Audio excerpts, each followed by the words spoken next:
Once upon a time, in a land far, far away, a beautiful four-fated prince was living his adventurous yet carefree life.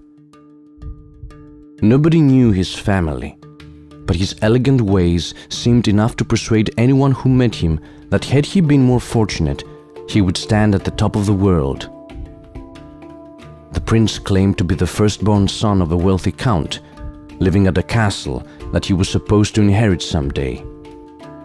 His mother was a beautiful woman, his father's forever love, even though he died young and the rest of the family kicked their unfortunate widow out of the castle with her newborn.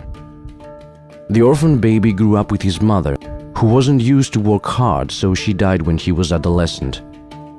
His dying mother's last wish was that one day he would go back and claim what was his, so she made sure that even though she was working hard, he would be raised as a prince in order to be worthy of his inheritance and the family's blood.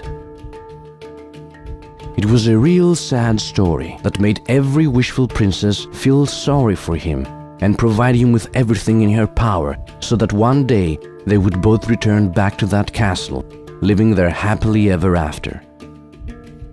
Yet his mother wasn't actually dead.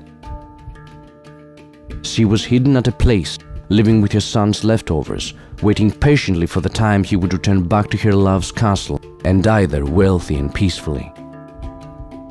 Bloodline is a weird thing.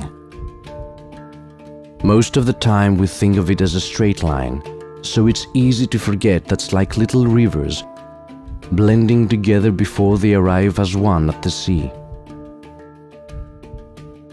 The prince's mother was a child when she arrived at the castle as a servant. She was washing their clothes, helping the cook at the kitchen, being treated like their loyal pet. Then puberty came, and the eldest son noticed her.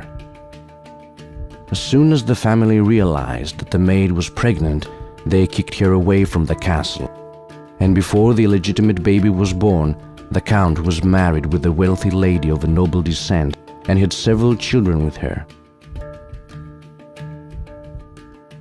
No one ever spoke again of the underage pregnant maid, and the children never learned about their half-blood elder brother.